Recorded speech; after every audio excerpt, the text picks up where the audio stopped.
نحمده ونستعينه ونستغفره ونعوذ بالله من شرور أنفسنا من يهد الله فلا مضل له ومن يضلله فلا هادي له وأشهد أن لا إله إلا الله وحده لا شريك له وأشهد أن سيدنا وسندنا وحبيب قلوبنا أما بعد فأعوذ بالله من الشيطان الرجيم بسم الله الرحمن الرحيم لئن شكرتم لأزيدنكم ولئن كفرتم إن عذابي لشديد وقال رسول الله صلى الله عليه وسلم تحفة المؤمن الموت أو كما قال عليه النبي عليه الصلاة والسلام إن الله وملائكته يصلون على النبي يا أيها الذين آمنوا صلوا عليه وسلموا تسليما اللهم سيدنا مولانا محمد وعلى آله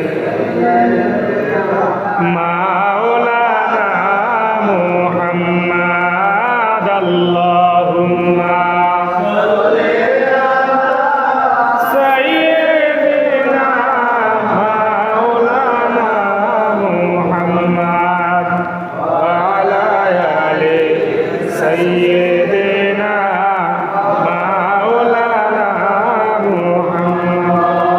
আসমানের ওই ফেরেশতারা কাতারে দাঁড়াইয়া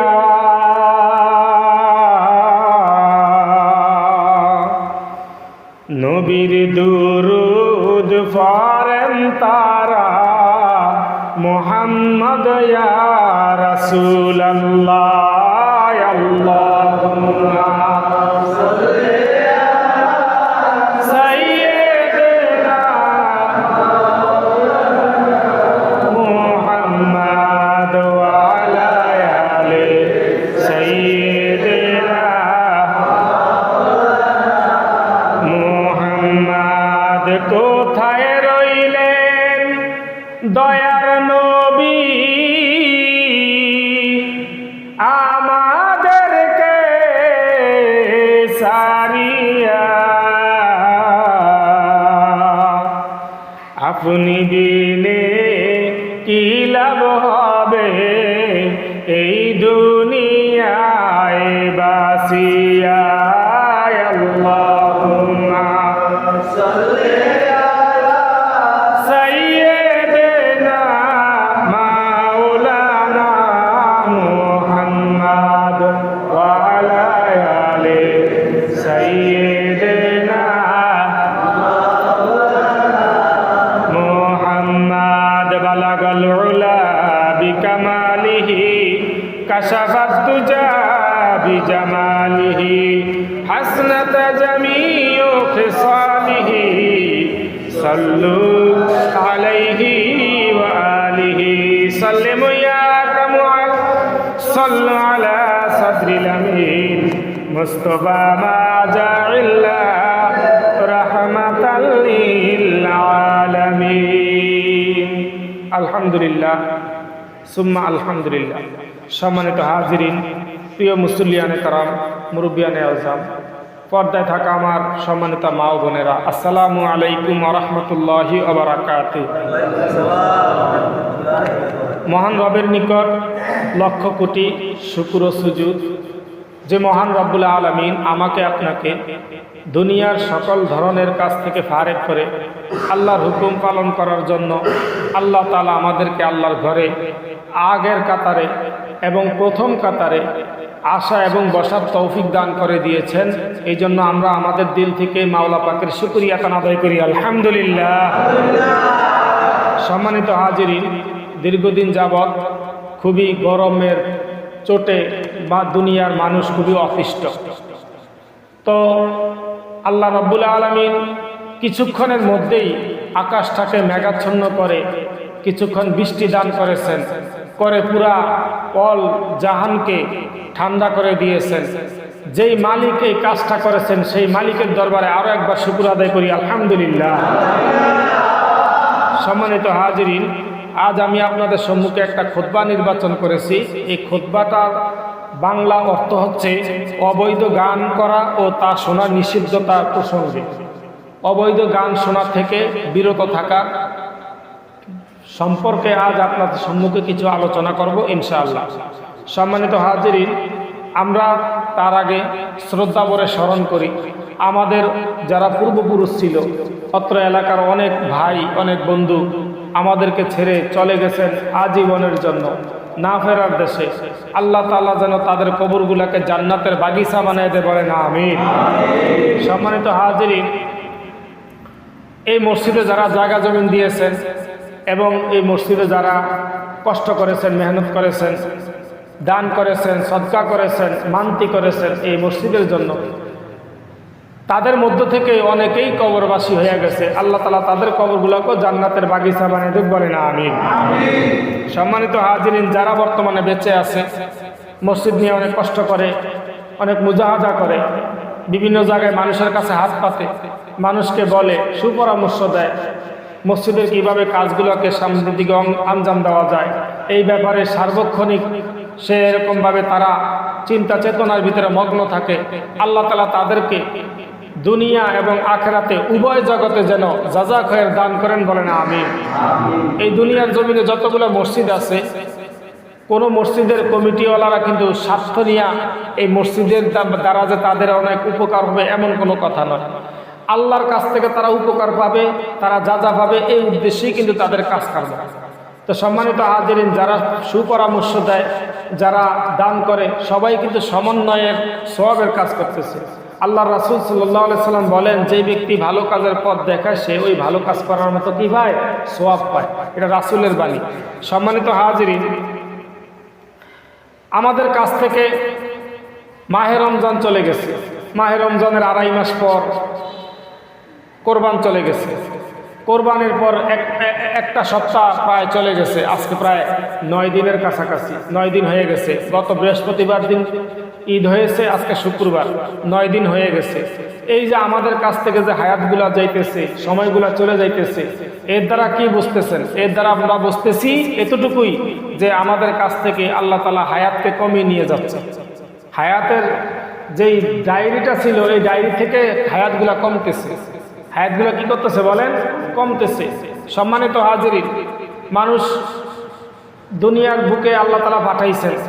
দেখবেন যারা এই যে চুল দাড়ি পাইকা যাইতেছে, আমি গতকালকে দেখতেছি যে আমার এই নিম দাড়িগুলা আস্তে আস্তে পাকা শুরু করছে। তার মানে বুঝতেছি যে কবর বেশি আমার দূরে নয়, আমার একদম কাছে। এরকম তো সবারই দাড়ি পাকা হইতেছে। দাড়ি পাকার মূল কাহিনী হইল যে কাফনের কাপড় আপনার সন্নিকটে চলে আসতেছে। আপনার কাফনের কাপড় কি করতেছে বলেন? সন্নিকটে চলে আসতেছে। এই জন্য এই যে হায়াত খান আল্লাহ তাআলা দান করতেছে বা দিতেছে, এটা মহান রবের নিয়ামত ছাড়া আর কিছুই না। অতএব মহান রবের শুকরিয়া আদায় করতে হবে এবং যতদিন আল্লাহ তাআলা হায়াত রেখেছেন অতদিন পর্যন্ত মহান রবের সেজদা আমরা কি করতে হবে? চালিয়ে যাইতে হবে। সেজদা থেকে বিরত থাকা যাবে না। আল্লাহ নবী সাল্লাল্লাহু আলাইহি ওয়াসাল্লাম বলেন যে আল্লাহ তাআলার নৈকট্য পৌঁছার জন্য একমাত্র সেজদাই যথেষ্ট। একমাত্র সেজদাই কি যথেষ্ট? হ্যাঁ, সেজদাতে আপনি পরে থাকবেন এবং আল্লাহ বলতেছেন যে বান্দা যখন সেজদা করে মনে হয় যে আমার কুদরতি পায়ে এসে সেজদা করলো। সুবহানাল্লাহ। এই জন্য আমরা এই সেজদা থেকে অনেক বিরত থাকতেছি। সম্মানিত হাজিরিন, সকাল থেকে একদম রাত পর্যন্ত, অর্থাৎ রাতের প্রথমাংশ পর্যন্ত 5 ওয়াক্ত নামাজ আল্লাহ আমাদের উপরে ফরজ করছে, কিন্তু সেই জায়গায় আমরা 2 ওয়াক্ত পড়ি, 3 ওয়াক্ত পড়ি। এমনও লোক আছে টোটালি নামাজ পড়ে না।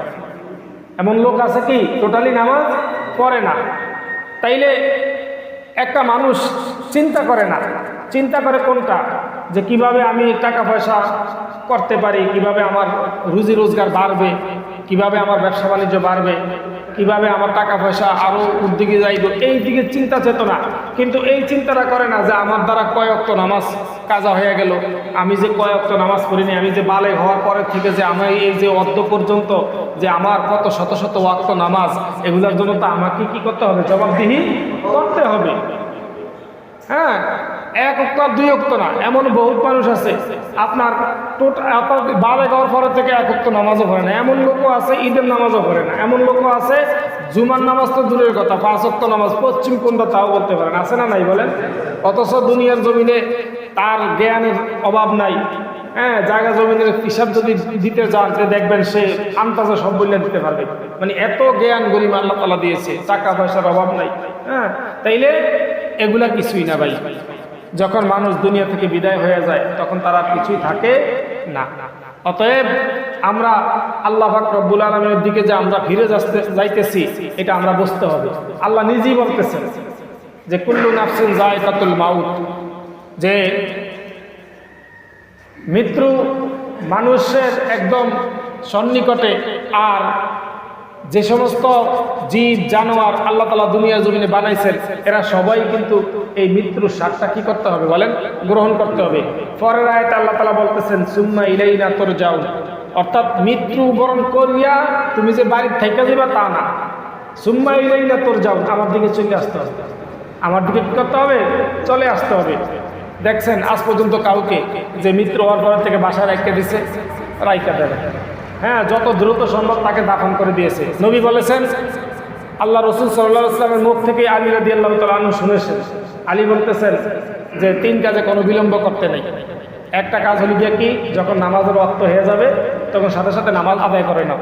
দ্বিতীয় নম্বর কি, যখন মেয়ে উপযুক্ত হয়ে যাবে কিংবা ছেলে উপযুক্ত হয়ে যাবে তখন তাকে ভালো পাত্র কিংবা পাত্রী দেখে তাকে বিবাহ শাদীতে আবদ্ধ করে দাও। আর তৃতীয় নম্বর হচ্ছে, যখন কোনো জানাজা নামাজ, যখন কোনো মানুষ দুনিয়ার জমিনে থেকে বিদায় হয়ে যায়, যত দ্রুত সম্ভব তাকে কি করো, দাফন করো এবং জানাজায় শরীক হও। তাহলে 3 কাজে কোনো কি করতে নাই, বিলম্ব করতে নাই। কিন্তু আমরা কি করি, কত বিলম্ব করতেছি, কত বিলম্ব করতেছি। হ্যাঁ, একটা মানুষ যখন মারা যায় তখন অমুকে ঢাকা আছে, চট্টগ্রাম আছে, খুলনা বিভাগ, রাজশাহী বিভাগ, বিভিন্ন জায়গায় আছে, তাদের অপেক্ষায় আমরা থাকতেছি। কিন্তু এদিক দিয়া এরকমভাবে এই লাশ কষ্ট পাইতেছে, এই লাশ কি পাইতেছে, কষ্ট পাইতেছে। বাবাজিরা আমার, একটা মানুষ যখন মারা যায় তখন আপনি যদি কুমিল্লা থেকেও দোয়া করেন, তারপর আপনার দোয়া কি আল্লাহ কবুল করবে না? অবশ্যই। আমার আব্বাজান মারা গেছে সেই টাঙ্গাইল জেলাতে, আমার আব্বাজান মারা গেছে 3 চিল্লার সাথে, 3 চিল্লার নাম দিয়া গেছে। তো 3 চিল্লার নাম দিয়া গিয়া 1 চিল্লা দিয়া 15 দিন হয়েছে মতনই আল্লাহ পাক রব্বুল আলামিন ওই 15 দিন যেই মসজিদে ছিল টাঙ্গাইল জেলাতে, ওই জেলাতেই আপনার নামাজ অবস্থায় এশারের নামাজ পড়ছে, 2 রাকাত পড়ছে আর 2 রাকাত পড়তে পারে না, 2 রাকাত পড়ছে আর 2 রাকাত পড়তে পারে না। ওই আত্মায় তো সুরত অবস্থায় আল্লাহ তাআলা তাকে নিয়ে গেছে। তাইলে এই যে তার মৃত্যুটা এত সুন্দর হয়েছে, আব্বাজান বলেছিলেন যে আমার মৃত্যুর পরে আমির সাহেবকে বলে দিয়েছেন, আমির সাহেব খুবই একজন জলিল কদর আমির সাহেব ছিল, খুবই ভালো মানের, কাকরাই মসজিদে। হ্যাঁ, আমির সাহেবকে বলে দিয়েছেন, অনেক কথাবার্তা আলোচনা করছেন, তার মধ্যে একটা আছে, সে আমার এই লাশ নিয়ে যেন কেউ দৌড়াদৌড়ি না করে, যেখানে কোরআন শরীফের সুর আছে ওই জায়গায় যেন আমার কবর হয়। তখন আমির সাহেব অত্র এলাকার ইমামদের সাথে যোগাযোগ করলেন যে কি করা যায়, এবং সবাই ভালো ভালো জায়গায় কবর দেওয়ার জন্য নিয়ে যাওয়ার চেষ্টা করছে। কিন্তু আমির সাহেব বলতেছে যে না, ওনার ইচ্ছে ছিল যে যেখানে কোরআনের সুর সেখানে কবর দিব। তখন ওই মসজিদের পাশে একটা হেফজখানা মাদ্রাসা ছিল, ওই মাদ্রাসার পিছনে আমার আব্বাজানের কবর আছে। তো আমার আব্বাজান এই যে মৃত্যু অবস্থায়, এই যে নামাজ অবস্থায় এবং আল্লাহ রাস্তায় থাকা অবস্থায় যে মৃত্যুবরণ করলো, অবশ্যই আল্লাহ তাআলাকে শহীদের দরজা দিবেন না ইনশাআল্লাহ? অবশ্যই দিবেন। তাইলে আমাদের মৃত্যুটাও যেন এরকম অবস্থায় হয়, আল্লাহ তাআলা কবুল করে বলেন আমিন। সম্মানিত হাজিরিন, আমি যে উদ্দেশ্যে নিয়ে আজকে আমি আপনাদের সম্মুখে আলোচনা করব, আপনারা তো বৃদ্ধ মানুষ, আপনারা তার গান বান শোনেন না। আজকের আলোচনা দরকার ছিল যুবকদের জন্য, যারা গান শোনে, যারা গানের ইচ্ছা এবং গান শোনার যাদের অভ্যাস, তাদের ব্যাপারে আজকে কিছু আলোচনা ছিল। তারপরও যেহেতু খুতবায় চলে আসছে যে অবৈধ গান করা ও তা শোনার নিষিদ্ধতার প্রসঙ্গে আজকে এই খুতবা। সম্মানিত হাজিরিন, আপনারা সকলেই বলেন গান শোনা কি হারাম না হালাল? বলেন তো দেখি। আজ পর্যন্ত কোনো ওলামায়ে কেরাম বলতে পারবে যে গান শোনা হালাল? কেউ দলিল দিতে পারবে? পারবে না। আল্লাহ রসুল সাল্লাল্লাহু আলাইহি ওয়াসাল্লাম বলেন 14 প্রকার লোককে আল্লাহ তাআলা ওই শবে কদরের রাত্র মাফ করে না। তার মধ্যে একজন আছে গায়িকা, একজন আছে কি বলেন? যে সমস্ত মেয়েরা নাচ গান করে, এরা দুনিয়াও শেষ আখিরাতও শেষ, দুনিয়াও শেষ আখিরাতও শেষ। হ্যাঁ, এবং যারা ঢোল তবলা বাজায় এদেরকে আল্লাহ তাআলা মাফ করে না।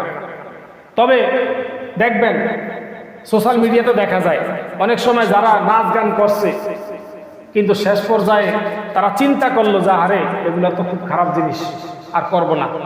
তখন সে তওবা করে, ইস্তেগফার করে, ওই গান বাদ্য থেকে ফিরে আসছে। এরকম লোক আছে না নাই বলে? বহুত লোক আছে।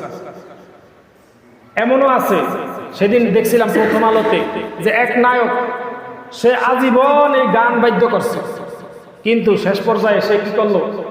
কাকরাইল মসজিদে গেছে। কাকরাইল মসজিদে গিয়া কাকরাইলে যে মুরব্বী জুবায়ের আহমদ সাহেব, আল্লাহ তাআলা তাকে হায়াতের ভিতরে বরকত দান করে বলেন আমিন। ওনার নাম হলো মেহেদী হাসান। উনি অনেক রকমের আকাম কুকামের গান করছেন। উনি যা বলছে, হুজুর জীবনে বহুত অনেক কষ্ট, মনের ভিতর বলে কি বলে আমি যে নাচ গান করছি, আল্লাহ কি আমার মাফ করবো না? হ্যাঁ অবশ্যই মাফ করবো, আল্লাহ তওবার দরজা খোলা। তখন সে ওইখান থেকে 3 চিল্লার জন্য চলিয়া গেছে, 3 চিল্লার জন্য চলিয়া গেছে। সে মিডিয়ার সামনে আইসা বলছে যে আল্লাহ যেন আমাকে পিছনের গুনাহগুলাকে মাফ করে দিয়েছে। এখন কান্নাকাটি করতেছে যে সে এখন বুঝতে পারছে যে আসলেই এই যে গান বাদ্য নাচ গান এগুলো সম্পূর্ণ হারাম, এগুলো সম্পূর্ণ হারাম। সে বুঝতে পারছে, আর বুঝছেই সে দিলে দিলে তওবা করছে। আর তওবা করে এখন সে আল্লাহ রাস্তায় গেছে। আল্লাহ রাস্তায় গিয়ে সে এরকমভাবে আলহামদুলিল্লাহ দাড়ি রাখছে, পাঞ্জাবি পরে 5 ওয়াক্ত নামাজ পড়ে, এবং সে এরকমভাবে এই এফডিসিতে বলে দিয়েছে যে আমার পুরনো যে সমস্ত গান বাদ্যগুলো আছে এগুলো যত দ্রুত সম্ভব ডিলিট করার জন্য, আমি এখন আর আগের মতো নেই। তাইলে ভাই, একটা মানুষ যে বুঝতে পারছে যে গান বাদ্য করা নিষেধ, এই জন্য আমরা কি করি?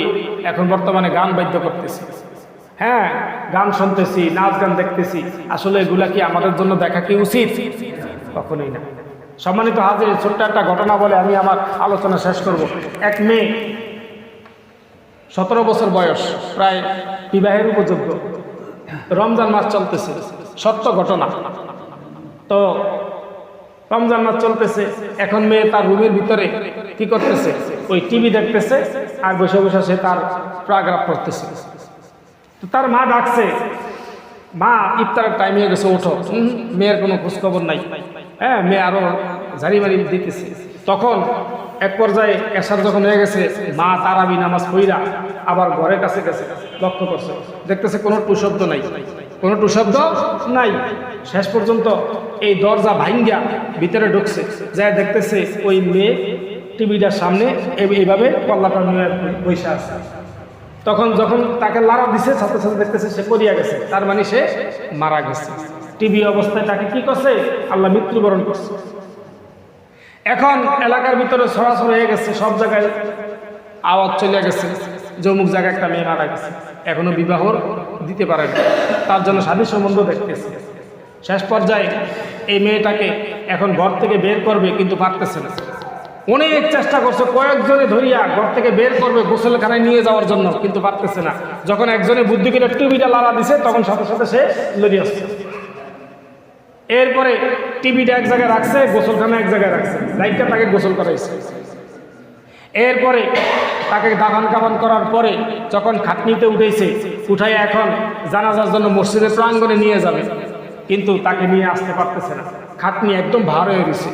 কয়েকজন উস্কাইছে, কোনো কাজ হইতেছে না। শেষ পর্যন্ত কি করলো, পরে দেখতেছে যে না, টিভিটা ওই খাটনির উপরে দিতে হবে।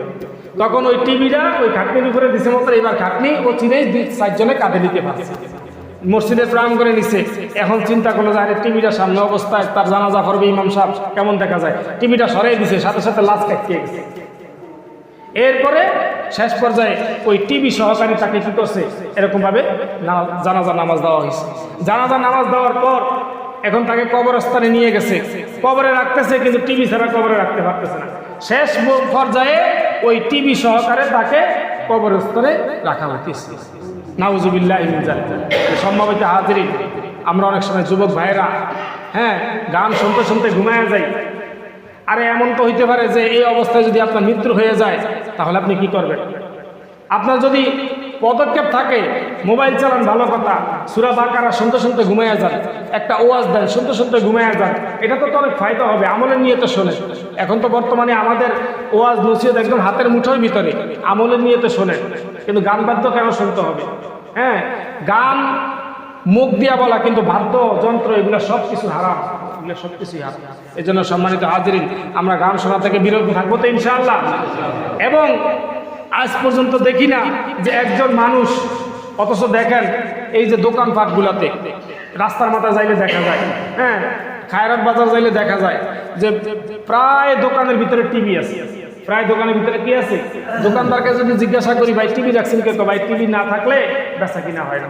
নাউজুবিল্লাহ। আসলে রিজিকের মালিক কে বলেন? কিন্তু উনি মনে করতেছে রিজিক হইলে টিভির মাধ্যমে। নাউজুবিল্লাহ।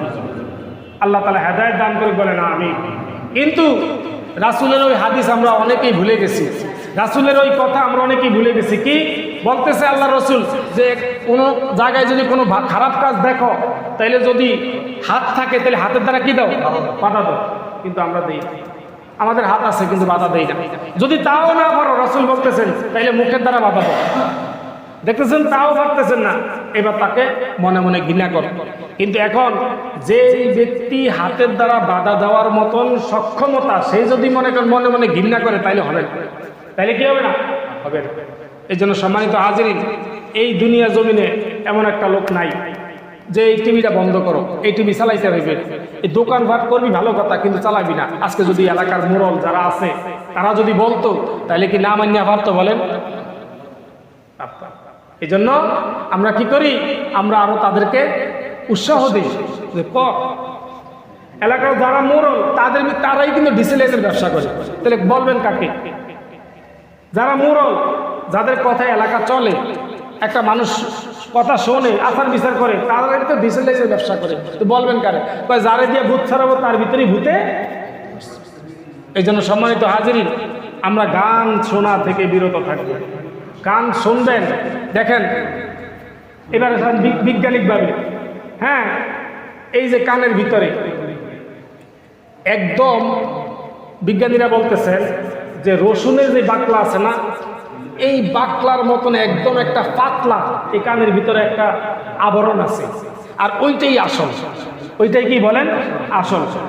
এখন বিজ্ঞানীরা বলতেছে ওইখানে আল্লাহ পাক রব্বুল আলামিন ওই পাতলা যেই আবরণটা আছে ওইটার লগে 4,500 তার মাথার লগে ফিট করছে। ওইটাকে কি করার জন্য? ওইটাকে আরো মজবুত করার জন্য, পাতলা জিনিসটাকে। কিন্তু ওইটা যদি একটু ফেটে যায়, তাহলে এই কান বাইয়া রক্ত বের হইয়া মস্তিষ্কে আঘাত করে ওই মানুষটা তাৎক্ষণিকভাবে মারা যাবে। এই জন্য বিজ্ঞানীরা বলে যখন আকাশ থেকে কোনো বিজলি চমকায় কিংবা এরকমভাবে বিজলি পড়ে, তখন সাথে সাথে কানের ভিতরে হাত দাও, যাতে ওই আওয়াজ তোমার কানের ভিতরে না আসে।